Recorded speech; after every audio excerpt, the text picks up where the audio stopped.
ابن خلدون کا مشہور مقولہ ہے کہ العلم و علمان. اب میں وہ بات کر رہا ہوں. ابن خلدون نے اسے ڈیفائن کیا کہ العلم و علمان، علم دو طرح کے ہوتے ہیں. ایک کو کہا جاتا ہے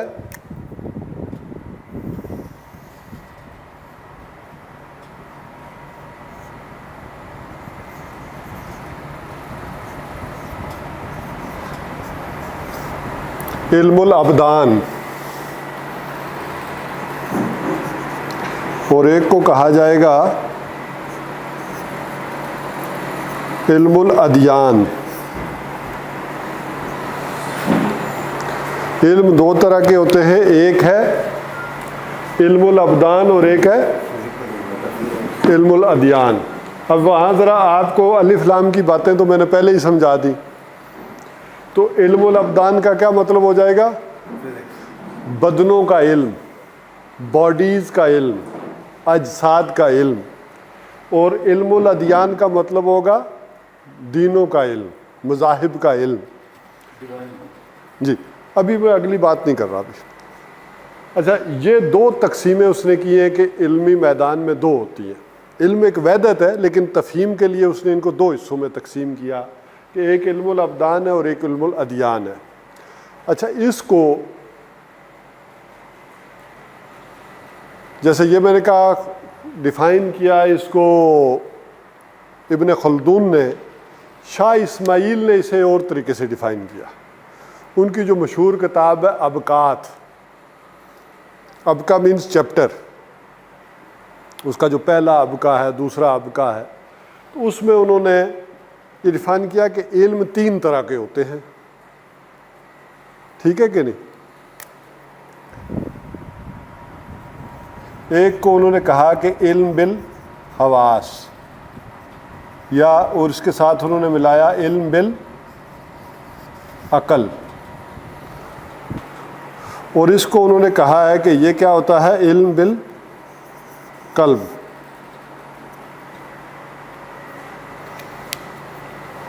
علم بالحواس کیا ہے؟ سینسز کا علم، حواس خمسہ کا علم، آپ کو دیکھ کر، سن کر، چکھ کر جو علم حاصل ہو رہا ہے. اور جب وہ علم آپ کو دیکھ کر حاصل ہوتا ہے تو اسے کیا کرتی ہے؟ عقل ایک پروسیس کرتی ہے. اس لیے انہوں نے اس کے تین حصے کر دیے اسی چیز کو، علم الابدان کے.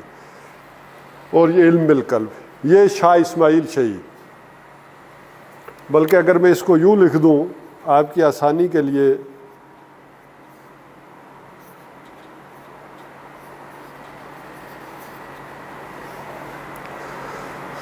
تو یہ بھی ہو جائے گا. شاہ ولی اللہ علیہ رحمہ نے ازروِ قرآن اس کو کہا علم الاسماء، اور اس کو کہا علم الہدا. علم الاسماء وہ سورہ بقرہ کے چوتھے رکوع سے لیتے ہیں، وَعَلَّمَ آدَمَ الْأَسْمَاءَ كُلَّهَا، اور اسی رکوع کے آخر میں ہے فَإِمَّا يَأْتِيَنَّكُم مِّنِّي هُدًى فَمَن تَبِعَ هُدَايَ فَلَا خَوْفٌ عَلَيْهِمْ وَلَا هُمْ يَحْزَنُونَ. اللہ تعالیٰ نے جب آدم کو پیدا کیا تو اس وقت کہا کہ میں اسے کیا دے رہا ہوں؟ جو فرشتوں کا اعتراض تھا، اس اعتراض کو جو رفع کیا ہے وہ کس بنیاد پر؟ کہ تم خالی سمجھ رہے ہو کہ میں اسے اختیار دے رہا ہوں، خلیفہ بنا رہا ہوں. ایسا نہیں ہے، میں اسے علم بھی دے رہا ہوں.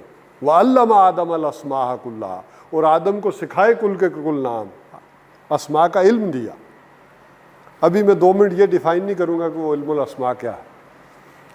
اور کہا اس رکوع کے آخر میں فَإِمَّا يَأْتِيَنَّكُم مِّنِّي هُدًى، پھر جب کبھی بھی میری جانب سے ہدایت آئے، فَمَن تَبِعَ هُدَايَ فَلَا خَوْفٌ عَلَيْهِمْ وَلَا هُمْ يَحْزَنُونَ.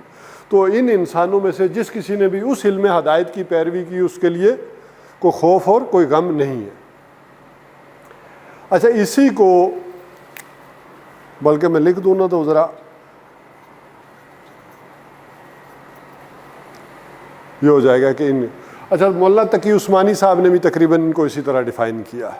آج کے دور میں ان کی جو کتاب ہے علوم القرآن. اچھا، عام سادہ انداز میں ہم اسے کہیں گے علم الدنیا، دنیا کا علم، یا یہ لفظ اگر ثقیل لگ رہا ہے تو دنیا کا علم لکھ لیتا ہوں میں. اور اس کو علم الوحی یا یہ کہیں گے. اسی کو میں آپ کی اب زبان میں لاتا ہوں. یہ تو میں نے اہل علم کی زبانیں استعمال کی ہے، ٹھیک ہے کہ نہیں؟ آپ لوگ اسے کہیں گے ایکوائرڈ نالج.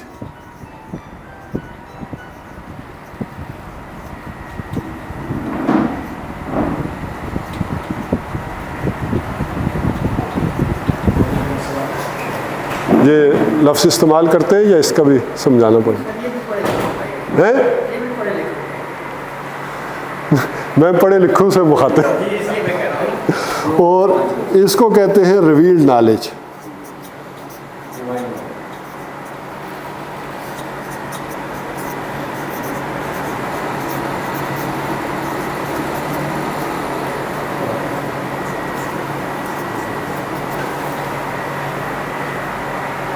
اس کا اردو ترجمہ کریں گے تو اقتصابی علم. اردو میں پڑھے لکھوں کے لیے اور مشکل ہو جائے گا.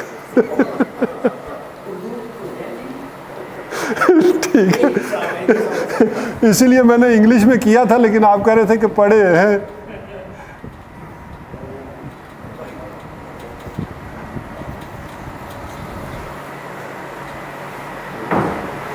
اور اس کو کروں گا تو یہ بھی اور مشکل ہو جائے گا. وہبی علم، ٹھیک ہے، تو اردو زیادہ مشکل ہو جائے گی. جی، تو یہ تو صرف میں نے ایک ہی لفظ کو ابھی تک ڈیفائن کیا ہے. اس کا کوئی اسکرین شاٹ لے لیں، میں اس کو مٹا کر پھر، تاکہ بورڈ چھوٹا ہے، میں چاہ رہا تھا کہ بورڈ اتنا بڑا ہو کہ ساری قسمیں. علم الابدان کی دو بڑی شاخیں ہیں.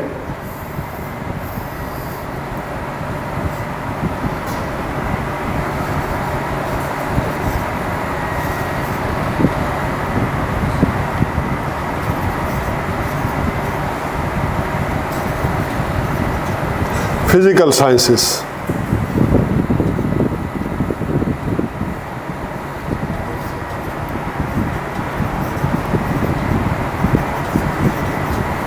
سوشل سائنسز، یہی ہے نا کہلاتی. یا اس کو آپ کہہ سکتے ہیں فلسفہ و عمرانیات. اس کو ایک نام اردو والوں کے لیے یہ بھی دیا جا سکتا ہے. جی جی، یہ خود بھی ایک برانچ ہے. ابھی تو ایک برانچ ہے. میں ادھر بھی پہلے دو حصے کر لوں نا.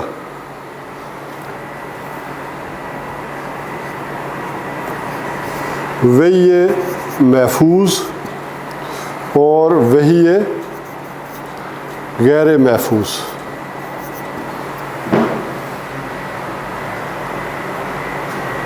ٹھیک ہے، ابھی میں ادھر پہلے آ جاؤں، دو انتہاؤں کو ڈیفائن کر دوں. فزیکل سائنسز میں کیا ہوتا ہے؟ بلکہ ایک فزکس کا مضمون ہے، کیمسٹری ہے،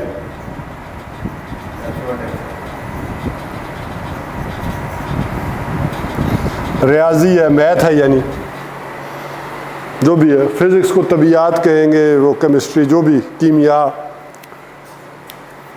حاضر قرآن تو ویسے اسے کہیں گے آیات آفاقی اور آیات انفسی. میں اگر پیور عربی لینگویج استعمال کروں تو یہ ساری کیا ہو جائیں گی؟ آیات آفاقی، کائنات کے اندر جو نشانیاں ہیں اس کی. اور یہ کیا ہو جائیں گی؟ یہ انفسی. بیالوجی کی آگے ہے نا قسمیں، زوالوجی، باٹنی، جینیٹکس، جو بھی اقسام ہے. اب تو بلکہ سائیکالوجی بھی ادھر سے نکال کر ادھر کر دی گئی ہے، وہ بھی سائنٹیفک میدان میں آ گئی ہے. تو بہرحال یہ فزیکل سائنسز کا یہ میدان ہے جو ہم کرتے ہیں علم کے اندر. اچھا، وہی یہ غیر محفوظ میں کیا ہے؟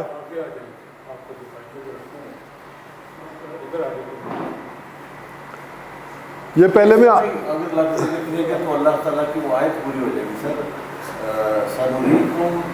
سنریہم فی الآیاتنا فی آفاقہم وانفسہم حتی یتبین انہم الحق. ابھی تو مجھے آپ کو صرف کنسپٹ دینے ہیں, ٹھیک ہے. ایک وہ ہے, ایک یہ آسان سے جو پہلے کروں گا, مشکل تاکہ بعد میں ہم کر لیں گے. وہی یہ غیر محفوظ میں کیا ہوگا؟ خواب, الہام,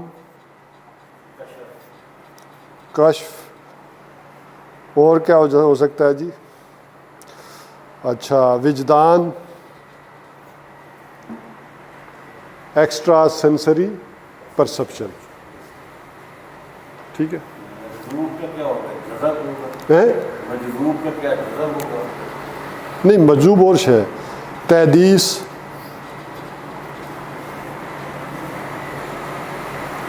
اچھا وہ تو مجھے کوئی ڈیفائن کرنے کی ضرورت نہیں ہے, آپ لوگ وہ والی ساری چیزیں تو سمجھتے ہیں, اس میں کوئی کوشچن نہیں ہے, تو یہ سمجھا دیتے ہیں. دیکھیں, خواب یہ کسی کو بھی آ سکتا ہے, کوئی غیر مسلم بھی ہو سکتا ہے, اس میں مسلم غیر مسلم کی کوئی وہ نہیں ہے بھائی. سچا خواب کسی کو آ سکتا ہے. اچھا, الہام کوئی شے کسی کے اندر ڈال دینا, بلکہ ہاں آپ کے بعد سے ایک اور بات نکل آئی, القاء بھی ہے. ٹھیک ہے, الہام ہے کوئی بات, اس میں فرق یہ آ جائے گا, کوئی چپکے سے کوئی چیز, الہما یلہمو کے معنی ہوتے ہیں کسی شے کو چپکے سے نکلوا دینا, دل میں ڈال دینا, یہ الہام ہوتا ہے. اور یہ بھی اللہ تعالیٰ جس کو چاہے کر دے اپنے انسانوں میں سے. کشف, اچھا میں چاہ رہا ہوں کہ ان چیزوں سے بعض اوقات الرجی بھی ہو جاتی ہے, لیکن ان کا صحیح جگہ پہ رکھیں, ان کو نہ نفی کریں اور نہ جو ہے وہ بہت سمجھیں, بلکہ ان کو ان کی مقام کے اوپر رکھیں. کشف کسی شے کو پردہ ہٹا کے دکھا دینا, اسی سے وہ آپ کو کہتے ہیں نا کشف القبور ہو رہا ہے فلانی جگہ. مکاشفت القلوب کتاب ہے نا, کس کی کتاب ہے یہ؟ مکاشفت القلوب کس کی ہے؟ یہ غالباً ان کی شیخ عبد القادر جیلانی رحمہ کی, غالباً, مجھے بھی اس وقت صحیح یاد نہیں آ رہا. کشف المعجوب ان کی ہے, علی حجویری کی. کشف, اچھا اس کو اگر میں اس حضرت عمر رضی اللہ تعالیٰ عنہ کے ذریعے سمجھاؤں تو آسان ہو جائے گا کہ آپ منبر پر بیٹھے ہیں اور جمعے کا خطبہ دیتے دیتے آپ کیا کریں, ساریہ یا ساریہ الی الجبل, پہاڑ کی طرف ہو جاؤ, پہاڑ کو اپنے پیچھے لے لو. اب لوگ پریشان ہیں کہ حضرت عمر رضی اللہ تعالیٰ عنہ کو کیا ہو گیا, جو جمعہ پڑھاتے پڑھاتے انہوں نے کیا بات کر دی. بعد میں حضرت ساریہ نے بتایا کہ مجھے وہ آواز جنگ میں, میدان جنگ میں ایسے آئی جیسے میرے کان میں انہوں نے کہا ہو, اور میں نے اس کے مطابق اپنے لشکر کی پوزیشن چینج کی اور بچ گیا. تو یہ اللہ تعالیٰ کوئی نقشہ سامنے دکھا دے, کیا ہے اس میں مسئلہ ہے. وجدان, یہ جیسے میں نے کہا کہ ایک آدمی کو جسے چھٹی حص کہتے ہیں, اب کوئی ثبوت نہیں ہے, کوئی شے نہیں ہے, لیکن میری چھٹی حص کہہ رہی ہے کوئی گڑبڑ, کوئی مسئلہ غلط ہو گیا. تحدیث, ایک ہوتا ہے محدث اور ایک ہوتا ہے محدث, دال کے زبر کے ساتھ. دونوں میں فرق کیا ہے؟ محدث دال کے زیر کے ساتھ, حدیثیں لکھنے والا, امام بخاری ہے, امام مسلم ہے, ترمذی ہے, ابو داؤد, یہ محدث ہے. محدث جس کو حضور صلی اللہ علیہ وسلم نے فرمایا کہ ہر نبی کا کوئی نہ کوئی محدث ہوتا ہے, اور میری امت کے محدث حضرت عمر رضی اللہ عنہ. کیا مطلب؟ کہ اللہ نے جب کوئی بات کہنی ہوتی ہے تو ان کی منہ سے نکلوا دیتا. مشورے کی یہی برکت ہے نا, جب آپ مشورہ کرتے ہیں تو اللہ تعالیٰ وہ جو لوگ بیٹھے ہوتے ہیں ان میں سے کسی کے منہ میں بات ڈال دیتے ہیں. تو حضور فرماتے ہیں کہ اللہ تعالیٰ نے جب کوئی فیصلہ کروانا ہوتا ہے تو وہ عمر کے منہ میں وہ بات ڈال دیتا ہے, عمر کے منہ سے وہ بات نکلوا دیتا ہے. تو میری عمر کے امت کے یہ محدث ہیں. یہ بات القاء بھی یہی ہے کہ کوئی شے ڈال دینا, کسی کے ذریعے ڈال دینا, کسی انداز میں ان دونوں میں فرق یہ ہے کہ یہ تو پتہ بھی نہیں چلتا آدمی کو کہ کیوں آ، کس وجہ سے ہوا، کیسے ہو گیا، اس کا ذرا اندازہ ہو جاتا ہے کہ آپ کی بات ہو سکتا ہے میرے دل میں ڈل جائے. جیسے استخارہ کرتے ہیں تو اللہ تعالیٰ القاء کر دیتا ہے. یہ بھی ہے. یوں کر دو. ہاں اب اس میں اور اس میں فرق کیا ہے؟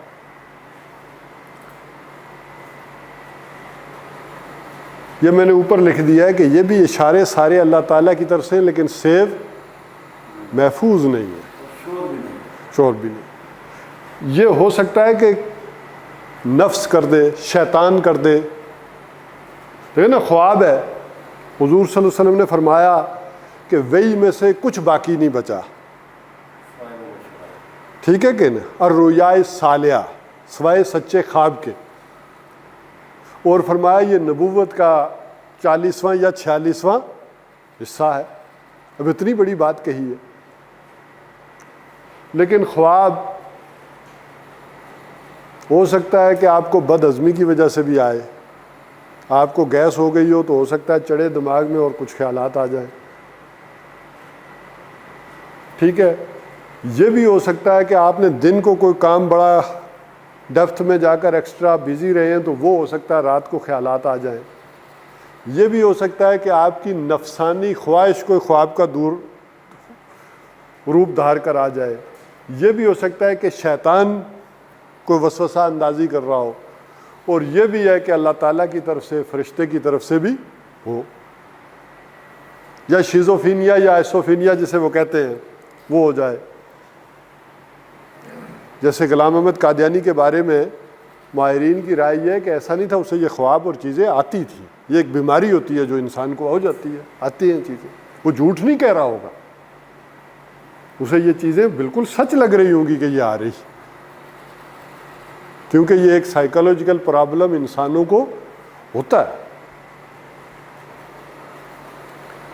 تو بہرحال یہی چیزیں جب یہاں آئیں گی، کسی نبی کو آئیں گی، اب محفوظ ہے.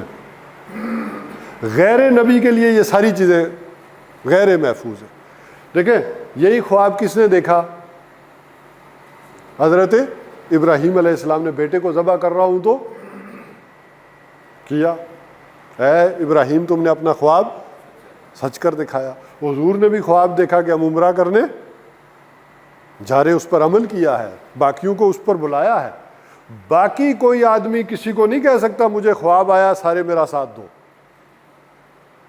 یہ باقی کسی کے لیے حجت نہیں ہوگا. یہ صرف حجت کس کے لیے تھا؟ انبیاء علیہ الصلوۃ والسلام. تو وہی یہ محفوظ. اب یہاں آ جائیں سوشل سائنسز میں.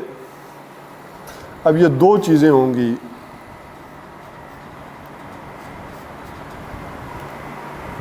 جیسے میں نے کہا ایک ہے عمرانیات. عمرانیات کا لفظ ذرا مشکل ہو جاتا ہے، اس کو آپ کر لیں.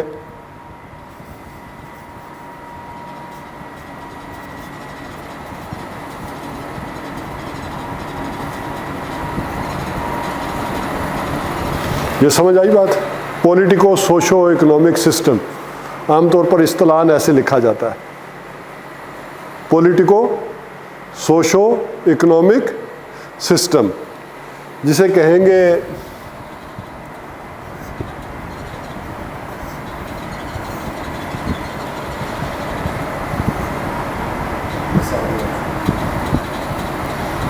نہیں، پولیٹیکو کا ہو گیا سیاسیات اور سوشو کا ہو گیا سماجیات کر لیتے ہیں،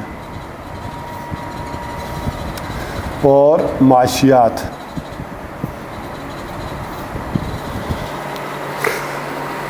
دیکھیں انسان نے اپنے غور و فکر کے نتیجے میں کیا کہ سیاسی نظام کیا ہونا چاہیے. جمہوریت ہونی چاہیے، کوئی ون پارٹی ڈکٹیٹرشپ ہونی چاہیے، کمیونزم ہونا چاہیے. ایک انسان نے سوچا اپنے طور پر، سوچتا سوچتا آج تک آ رہا ہے، بادشاہی نظام سے آگے چلتے چلتے جمہوریت سے. یا سماجیات میں کیا ہونا چاہیے، لبرلیشن جو ہے لبرلزم وہ کتنا ہونا چاہیے، یا اکنامک سسٹم کیا ہونا چاہیے، کیپٹلزم ہو یا وہ جو ہے جسے کہیں کمیونزم ہو کیا ہو، جو انسان کی سوچ و بچار کے نتیجے میں تجربات کی روشنی میں انسان نے کچھ نظام بنائے، اور یہ سارے غلط نہیں ہو سکتے، اس کا ایکسپیرینس ہے انسان کا، تجربہ ہے انسان کا، اس بنیاد پر اس نے بنایا۔ اب ٹھوکر کہاں کہاں کھائی یہ دوسری بات ہے۔ اب وہ جو آپ الفاظ استعمال کر رہے تھے پہلے کہ کون سا، وہ اقتصادیات تو آ گیا نا معاشیات میں، میٹا فزکس،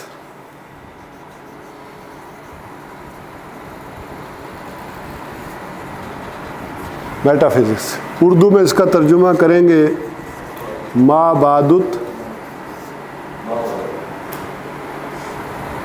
طبیعات، این ادھر کر لیں ذرا، مابعدت طبیعات، beyond of this universe, beyond of this earth, ایک یہ ہے بیانڈ فزیکل لاز، جس طرح مرضی اس کو سمجھے، مفہوم مدعا ایک ہی رہے گا کہ اس کے دو شاخیں آ گئی، کہ انسان نے اپنے طور پر یہ گس کرنے کی بھی کوشش کی کہ اس کائنات کیسے وجود میں آئی ہے، اپنی عقل سے، اپنی سمجھ سے کوشش کر، اس کا بنانے والا کون ہے، اس کا اور اس کائنات کا آپس میں تعلق کیا ہے۔ اب یہ دیکھیں نا، یہ جو بھی بگ بینگ تھیوری ہے، یہ کیوں انسان نے سوچی اور بنائی؟ اس تلاش میں کہ آخر یہ کائنات بنی کیسے ہے، زمین بنی کیسے ہے، ان نظریہ ارتقاء آیا ہے تو آخر ڈارون کو کیا مصیبت پڑی تھی کہ اسے کیا کہ آخر انسان بنا کیسے ہے۔ اپنی عقل اور سوچ کے مطابق اس نے ایک تھیوری دی کہ انسان ایسے بنا۔ تو یہ انسانی سوچ ہے، انسانی تجربہ ہے، جو انسان جو ہے اکتساب کر کے اپنے ایک جو اللہ تعالیٰ نے اسے صلاحیت دی تھی اس کی بنیاد پر یہ بنا رہا ہے۔ اب یہاں آ جائیں، علم وی محفوظ، اس کی دو قسمیں ہیں، جیسے یہاں دو قسمیں آ گئی نا، یہاں بھی دو قسمیں ہیں۔ میں پہلے مشکل الفاظ استعمال کرتا ہوں تاکہ پھر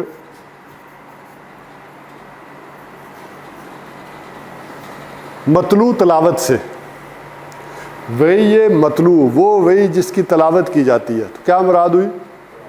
قرآن۔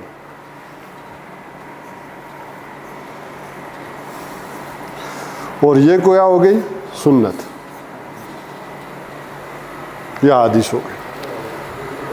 اس سائڈ پہ آ جائیں شعیب، تو یہ سنت، حدیث بھی کہہ سکتے ہیں۔ میں چونکہ آگے کمبائن کرنا ہے اس کو، ان دونوں کا مجموعہ کیا ہوگا؟ علم دین، غازی علم الدین نہیں، علم دین، ان دونوں سے مل کر بنتا ہے نا علم دین، قرآن اور سنت، یا قرآن اور حدیث ذرا گریٹر سینس میں کہہ لیں۔ یہ آگے بات، علم دین میں دو چیزیں آ جائیں گی،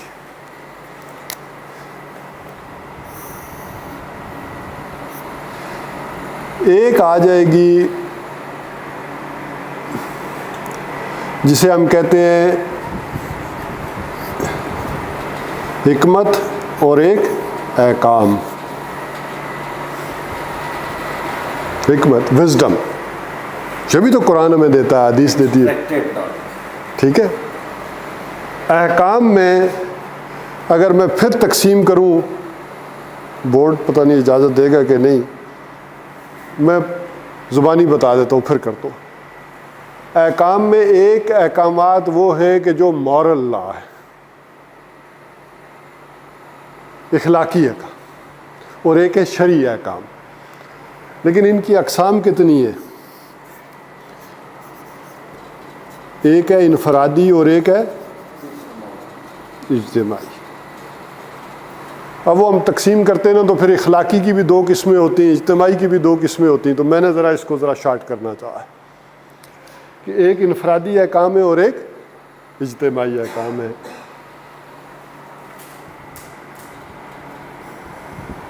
حکمت کی بھی دو قسمیں ہیں، حکمت اصولی یا اس کو ایمانی بھی کہہ سکتے ہیں، اور یہ حکمت احکام.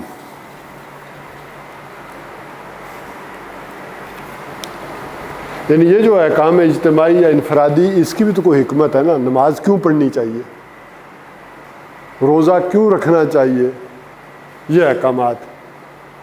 یہ پولیٹیکل سسٹم کیوں اڈاپٹ کرنا چاہیے، اس کے پیچھے کیا حکمت ہے. اب ذرا ان دو کو میں جوڑنا چاہ رہا ہوں. دیکھیے، حکمت اصولی یا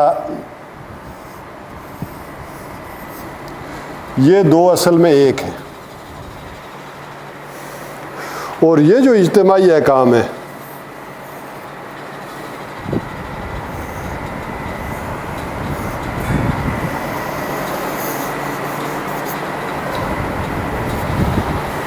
جی،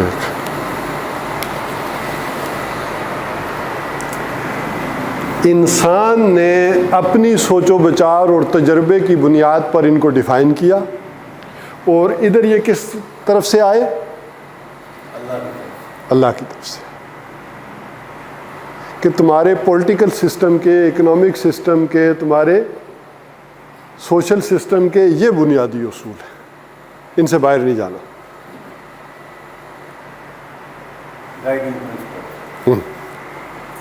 پرنسپل ہے، اب جہاں ارتقا نہیں ہونا تھا وہاں ڈیٹیل بھی ہے. اور یہ انسان نے جو سوچا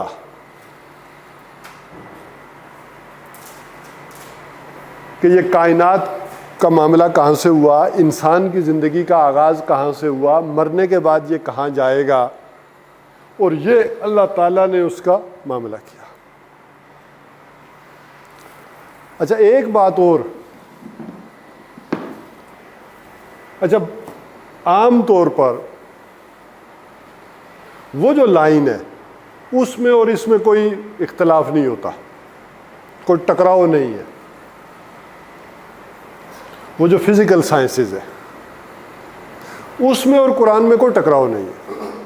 وجہ، دس از ورک آف گاڈ اور دس از ورڈ آف گاڈ.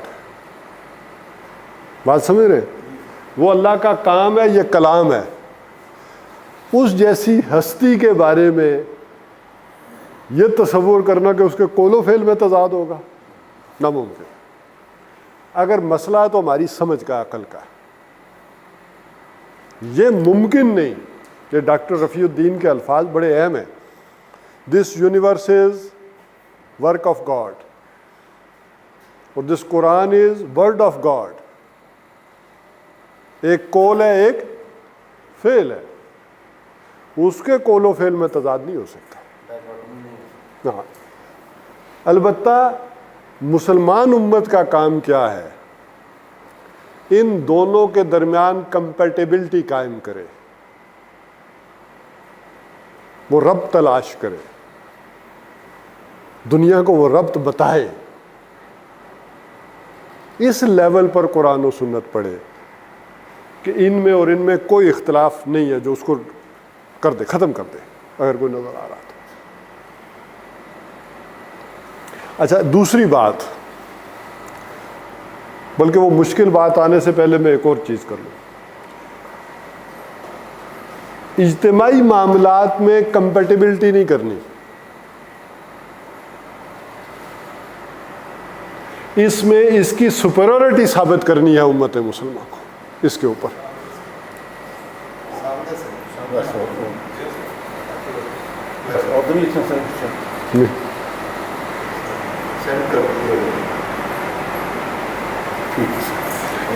اجتماعی معاملات میں انسان نے یا امت مسلمہ نے ان احکامات کی ان کے اوپر سپیریورٹی ثابت کرنی ہے آج کے دور کے حوالے سے. یہ بالکل بیسک چیز ہے، میں نے پڑھائی ہے. اب اس کے اوپر آج کے مسائل اور دوسری چیزیں ڈسکس کریں گے اور سمجھیں گے. اچھا، ایک اور آپ نے فتویٰ نہیں لگانا، میں ایک اور چیز بھی سمجھا دوں. اے بندہ ہے،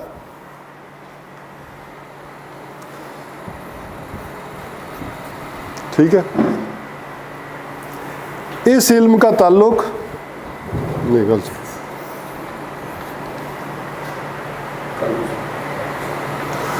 اور اس علم کا تعلق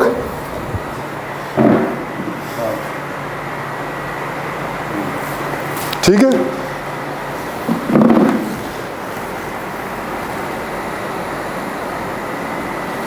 اب ان دونوں کا رشتہ کیا ہے؟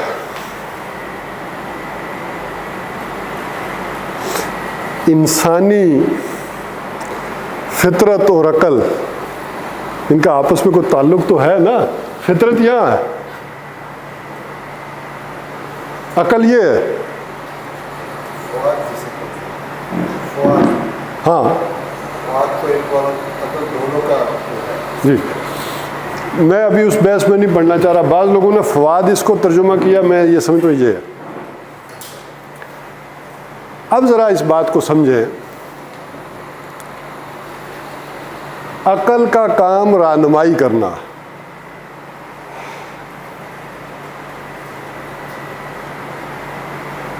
اب پچھلے لیکچر کی طرف آ جائیں، کچھ چند باتوں کی طرف تو میں آپ کو یاد کراؤں کہ یہ سمبل بنا ہے علی گڑھ کا اور یہ سمبل بنا ہے دیوبند بھی ایز اے سمبل کہہ رہا ہوں، یعنی دینی علوم یا مدرسہ یا درسگاہ. یہ اس کا سمبل بن گیا، یہ اس کا سمبل بن گیا. یہ دو دھارے الگ ہو گئے، جس کو میں نے کہا تھا مرج البحرین یلتقیان برزخہما لا یبغیان. دو دریا ہیں جو چل رہے ہیں اور دونوں کے مابین پردہ ہے. ان دونوں کے نظام ہائے تعلیم اپنے اپنے کریکولم، اپنا اپنا نصاب، اس سے پاس ہونے والے مسٹر اور اس سے پاس ہونے والے ملا. اس کا پروڈکٹ قومی تحریکیں، مسلم لیگ وغیرہ اور پاکستان.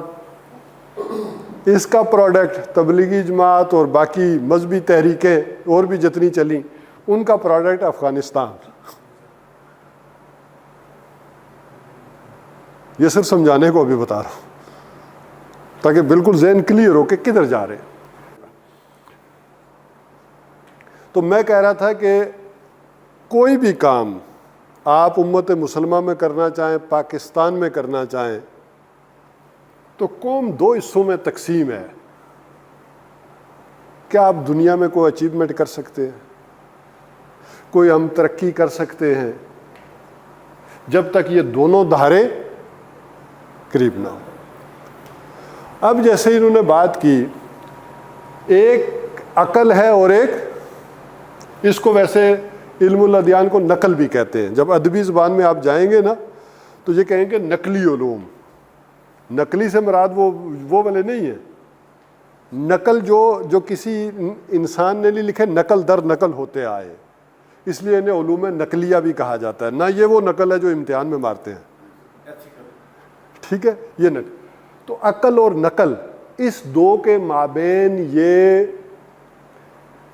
گویا کہ کشمکش ہمیشہ سے رہی ہے انسانی زندگی میں، اور ان کے درمیان ایک توازن تلاش کرنے کی کوشش کی جاتی رہی ہے. جب گورے نہیں تھے تب بھی. مثلا جب اس میدان میں امام ابو حنیفہ تھے تو وہ جب یہ عقلی ربط تلاش کرتے تھے تو ان پر الزام کیا لگتا تھا؟ یہ عقل پرست ہے، عقلی چیزوں کو کرتے ہیں. اب چاہے ہمارے سائنسی علوم میں اور چاہے دینی علوم میں جب جمود ہو گیا دونوں طرف، تو یہ بھی الزام لگا رہے ہیں کہ یہ سارے عقل پرست. حالانکہ جس مکتبہ فکر کو وہ لے کر چل رہے ہیں ان پر یہ خود الزام تھا کہ یہ عقل پرست ہے. اچھا، اس کو یوں بھی سمجھ لیں کہ جنہوں نے یہ کہا کہ اچھا ایک اس کا انتہا یہ ہو سکتی ہے کہ عقل فضول چیز ہے، چھوڑے اس کو، جیسا کہ اس وقت خوارج نے کیا،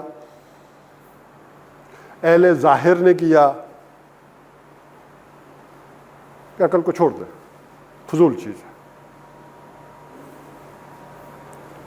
اچھا ادھر سے معتزلہ وغیرہ نے کیا، اس کے بغیر نہیں ہوتا کام. دو انتہائیں آ گئی. جب ہمارا جمود رکا ہے تو یہ کیا ہوا؟ یہ 1000 برس سے علمی اس میدان میں ارتقاء میں آگے نہیں بڑھ سکے. یہ وہی سٹاپ تھے جہاں امام ابو حنیفہ رک گئے تھے, اور یہ بھی وہی سٹاپ تھے جہاں ابو علی سینا اور جابر بن عیان چھوڑ گئے تھے. لہذا جب نیا چیلنج آیا ہے, گورا آیا ہے, یہ تو میدان سے بھاگ گئے. میں جان بوجھ کے یہ الفاظ کیوں استعمال کر رہا ہوں؟ یہ خود مولانا قاسم نانوتوی علیہ رحمہ کی بات جو ہے سلمان ندوی صاحب نے کہی تھی کہ جب کھلے میدان میں مقابلہ مشکل ہو گیا اور ہم نہیں کر سکے 1857 کے بعد, تو اب یہ سوچ پیدا ہوئی کہ ہم کیا کریں. تو ہم نے دیکھا کہ ہم مقابلہ نہیں کر سکتے, تو جا کر انہوں نے کیا کیا, علی گڑھ وہ دیوبند بنا دیا. اور مولانا مناظر احسن گنانی کے الفاظ میں اصحاب کاف کی سنت پر عمل کیا کہ غاروں کونوں کھدروں میں چھپ جاؤ اور دین ایمان کو بچاؤ. یہ فتنہ ہے, ہم کھلے میدان میں مقابلہ نہیں کر سکتے. اچھا, بے نہیں, غلطی ان سے بھی ہوئی, چونکہ یہ بھی جمود کا شکار تھے.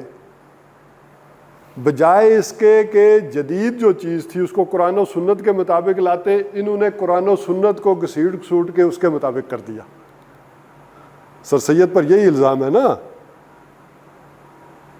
دیکھیں سر سید کے علیحدہ علیحدہ چیزوں کو دیکھیں. ایک ہے ان کا دینی معاملہ, ایک ہے ان کا قومی لیڈرشپ, وہ قابل ستائش ہے, اپنی جگہ ہے. لیکن ایک انہوں نے یہ جو کام کیا, معجزات کا انکار کر دیا, تو کیوں کیا؟ انہوں نے دین کو کھینچ تان کر وہاں کر دیا. اب ذرا چلے اس بات کو بھی چھوڑے, بنیادی بات کی طرف آئیں. تو میں کہہ رہا تھا غلطیاں دونوں طرف ہوئیں. اب یہ جو بات میں نے کی تھی عقل فضول ہے, چھوڑ دیں. اب ذرا ایک ایک جملہ, ایک ایک لفظ غور سے سنیے گا.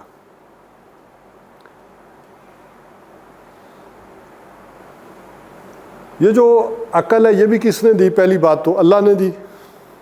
دل بھی اللہ نے دیا اور عقل بھی اللہ نے دی. اصلاً یہ ضرورت جو پڑتی ہے جس میدان میں, اس کو سمجھیں کہ یہ خاص کر اگر جن لوگوں کو ہمت اور توفیق ہو تو ڈاکٹر رفیع الدین کا جو مقالہ ہے نا, اسلامی تحقیق کا مدعا و مفہوم, اس کا مطالعہ کریں. مشکل کتاب ہے.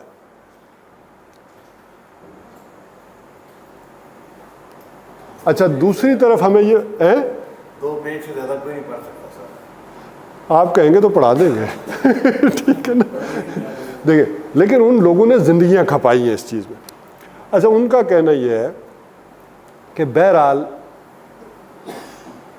خدا کو ماننا یہ بھی تو عقل کے ذریعے آیا نا, کہ یہ اللہ کا کلام ہے. یہ کس نے بتایا؟ یہ عقل سمجھاتی ہے نا کہ یہ اللہ کا کلام ہے, اور عقل ہی رہنمائی کرتی ہے کہ یہ جھوٹا نبی ہے اور یہ سچا نبی ہے.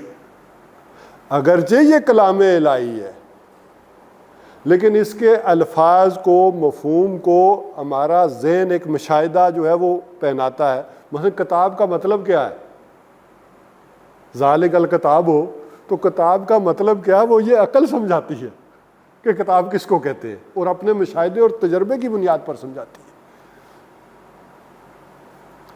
تو قرآن حکیم کے بھی جو وحی الہی کے بھی الفاظ ہیں, ان کی توجیہ بھی عقل کرتی ہے تو بات سمجھ میں آتی ہے. اس کے بغیر نہ ایمان پیدا ہوتا ہے نہ عمل پیدا ہوتا ہے. ایک ڈارمنٹ ایمان ہوگا, ڈاگما ہوگا, وہ ایمان جو گہرائی میں اترے اور عمل بن جائے انسان کا, وہ ایمان بہرحال عقل کے راستے سے اترتا ہے. اس کی میں ایک مثال دے دیتا ہوں آپ کو. حضرت ابراہیم علیہ السلام نے اللہ سے کہا کیف تحیی اللہ الموتى, کیسے زندہ کرے گا مردہ کو؟ اولم تؤمن, اللہ نے کیا کہا؟ کیا تو ایمان نہیں رکھتا؟ تو انہوں نے کہا ایمان تو ہے، تسلی کے لیے. اب یہ بھی کون کہہ رہا ہے؟ ایک نبی کی ذات کہہ رہی ہے. انہیں بھی تجربہ کرایا گیا، اس وقت کے مطابق کرایا گیا، ایک مشاہدہ کروایا گیا، تب جا کر وہ ایمان یا وہ قلب کیا ہوا ہے؟ مطمئن ہوا ہے. اسی طرح ہر دور میں یہ جو ایمانی حقائق ہیں، عقل انسانی کی ضرورت رہی ہے کہ ان کی توجیہ اس وقت کے علم اور اس سطح پر کرے.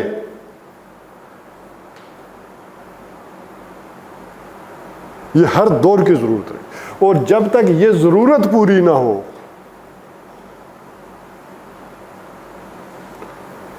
انسان کوئی دنیا میں بڑا کام نہیں کر سکتا. جس کا دل ہی مطمئن نہ ہو، کوئی یقین ہی نہ ہو کسی بات کے اوپر. ٹھیک ہے، ایک وراثت میں آپ مسلمان ہیں، میں بھی مسلمان ہوں، نماز پڑھنے جا رہے ہیں، آ رہے ہیں، روزہ رکھ رہے ہیں، کر رہے ہیں، ٹھیک ہے، ایک چیزیں ہیں. لیکن اس کے اوپر دل ٹھکے کہ میں بالکل صحیح نماز پڑھ رہا ہوں اور یہ کرنا چاہیے مجھے، میری پرائرٹی اول ہو، وہ ایسے ممکن نہیں ہے کہ جب تک کہ اس کی وہ عقلی توجیہ دنیا میں نہ آ جائے جس پر پیچھے 1000 برس سے کوئی کام نہیں ہوا. اور اگر کسی نے کیا بھی تو وہ علامہ اقبال نے چھوٹا سا، آپ کہہ لیں، جس کو خود اقبال نے کہا ہے کہ یہ آئندہ دنیا کے لیے ایک پریمیئر ہوگا، ایک قاعدہ ہے جو میں نے لکھا ہے، ریکنسٹرکشن. لیکن وہ قاعدہ بھی دانتوں میں پسینہ آ جائے پڑھتے ہوئے.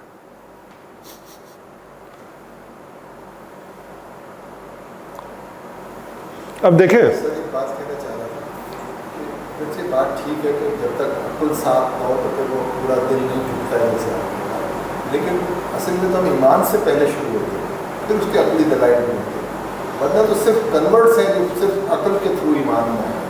ورنہ بیسیکلی تو پہلا تو آپ کا زینا ایمان، آپ نے غیب پہ ایمان لیا ہے، اور پھر آپ نے اس کی توجیہات ڈھونڈی اور پھر وہ آپ کا.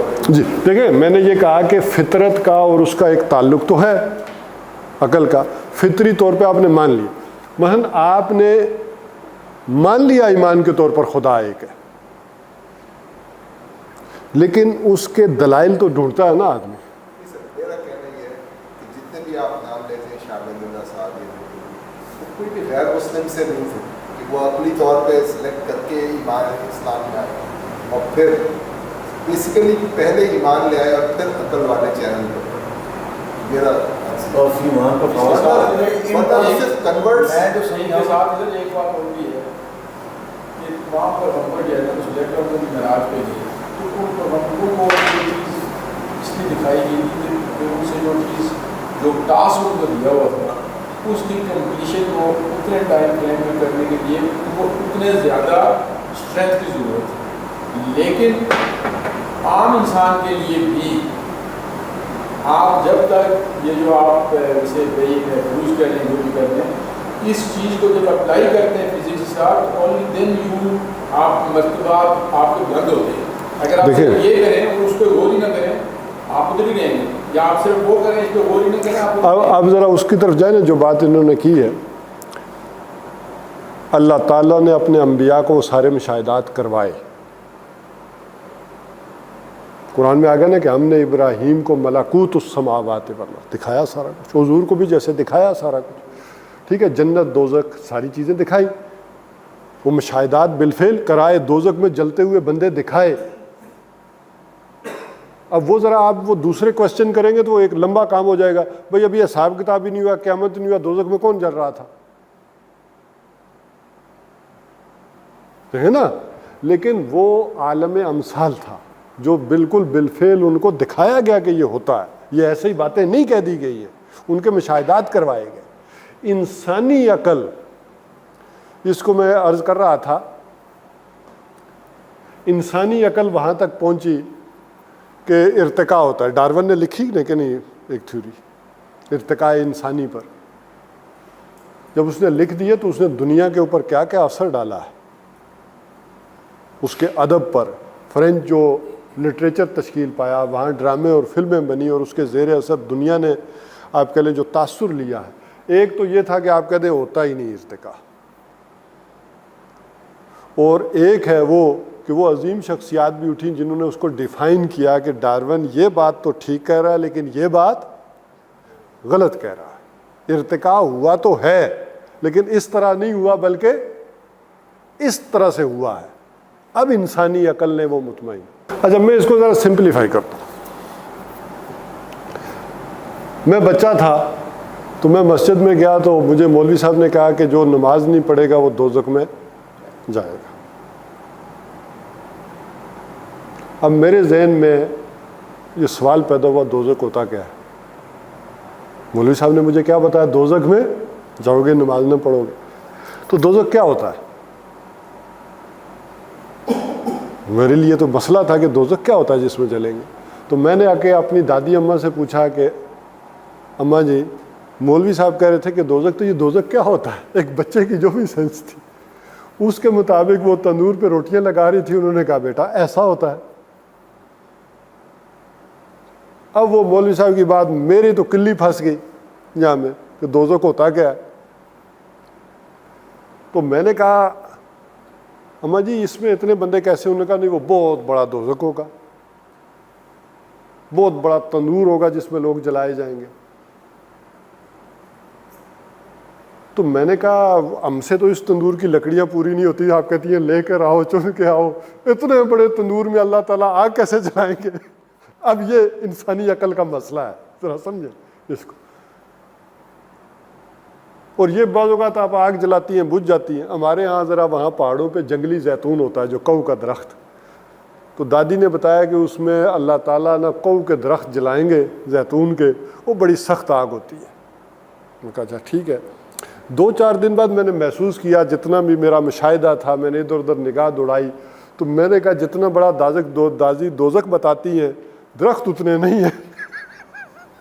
کوئی مسئلہ نہیں، نماز کدی نہ بھی پڑھی اللہ کو نہیں جلنا، لکڑیاں ہی نہیں پوریاں ہونیاں۔ اب دادی اماں کے پاس جواب نہیں تھا۔ میں کہوں دادی کہو دے اتنے درخت نے اتنے نے اے تے اسی جلا دینے نے، اللہ تعالیٰ کتوں لے کے جلائے گا؟ ٹھیک ہے۔ اب وہ مسئلہ میری والدہ کے پاس چلا گیا، میرے دوزخ کا مسئلہ میری امی کے پاس چلا گیا۔ تو دادی نے بتایا یہ بچے کو ذرا دیکھو، تو میں نے اپنی امی سے کہا کہ میں نے کہا دادی یہ بتاتی ہیں تو کہوں کہ درخت ہی تھوڑے ہیں اتنے نہیں ہیں تو کیسے اللہ جلائیں گے؟ تو امی نے کہا نہیں بیٹے کوئلے نکلتے ہیں، بڑے بڑے پہاڑ کوئلے کے ہوتے ہیں، یہ دیکھا نہیں ہم استری کرتے ہیں، یہ تو تھوڑے سے یہاں آتے ہیں، اتنے بڑے بڑے کوئلے ہیں، اور وہ جس سے ریلوں کے انجن چلتے ہیں، اور یہ ریل گاڑی تم نے تصویر نہیں دیکھی اپنی کتاب میں، ریل سے ریل، تو یہ وہ ہوتا ہے وہاں سے چلے گا۔ میں مطمئن ہو گیا۔ ٹھیک ہے یار، استری بھی بڑی سخت گرم ہوتی ہے، یہ سارا میں اپنی اس جہاں تک میری عقل پہنچ سکتی تھی۔ اب چونکہ والدہ نے ایک چھلانگ آگے لگا کے بتا دی جس کا مشاہدہ میرے پاس نہیں تھا، میں نے کہا ٹھیک ہے اتنا ہی ہوگا۔ لیکن جو بڑے ہوئے تو پتہ چلا کہ نہیں، الیکٹریکل فرنیسز بھی ہوتی، شاید وہاں یہ لگی ہو، ایٹم بم ایجاد ہوا تو شاید۔ اب انسانی عقل اس دوزخ کو ڈیفائن کر رہی ہے جو بڑھ رہا ہے، اگرچہ اس کی اصل ڈیفینیشن ناممکن ہے، ہو نہیں سکتی، لیکن ایک انسانی عقل کی ضرورت ہے کہ اللہ نے کہا کہ دوزخ ہے تو اس دوزخ کو کسی نہ کسی انداز میں اس وقت کے علم کے مطابق کوئی ڈیفائن کرے۔ یہ میں ایک مثال دے رہا ہوں۔ دیکھیں اگر انسانی عقل اس پہ کار فرما نہ ہوتی، ان وحی الہی کے الفاظ کو بھی اپنا مفہوم اور توجیہ نہ کرتی، تو اس کے ماننے والے بھی مختلف گروہوں میں تو نہ ہوتے نا۔ آج اگر مختلف مکاتب فکر اور گروہ ہیں تو کس وجہ سے ہیں؟ ٹھیک ہے، اچھا چلے اس کو کلوز کرتے ہیں آج کی نشست کے حوالے سے۔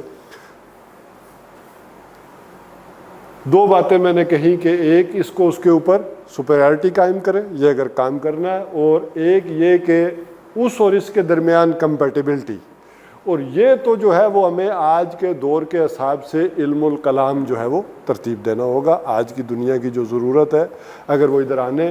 اچھا اس میں دوسری بات جو کرنے کی تھی وہ یہ تھی کہ آخر زمانے میں جو کہا گیا کہ کانا دجال، تو علم اور تہذیب بھی کانی ہو چکی ہے اس وقت. جو اس آنکھ سے دیکھ رہے ہیں، اس علم کے سورسز سے دیکھ رہے ہیں، وہ ادھر توجہ نہیں ہے. جو اس سورسز سے اور دیکھ رہے ہیں وہ ادھر نہیں. آخری بات، خلافت دنیا میں ہم چاہتے ہیں تو خلافت اس علم کی بنیاد پر ملی تھی یا اس علم کی بنیاد پر ملی تھی؟ نہیں، اس کی بنیاد پر ملی تھی. خلافت اس علم کی، اس علم کو اس پہ امپوز کرنے، لاگو کرنے کے لیے خلافت، یہ اس علم کی بنیاد پر امامت ملی ہے. ٹھیک ہے، اس بنیاد پر خلافت ملی ہے. جہاں اللہ تعالیٰ نے خلافت کا ذکر کیا ہے وہ ذکر کیا ہے کہ وہ دے رہا ہوں علم، اس بنیاد. دونوں علم تو بہرحال اللہ نے دیے ہیں نا، ہم نے تقسیم کر دی ہیں علیحدہ علیحدہ. یہ میں نے بھی تقسیم سمجھانے کے لیے کی.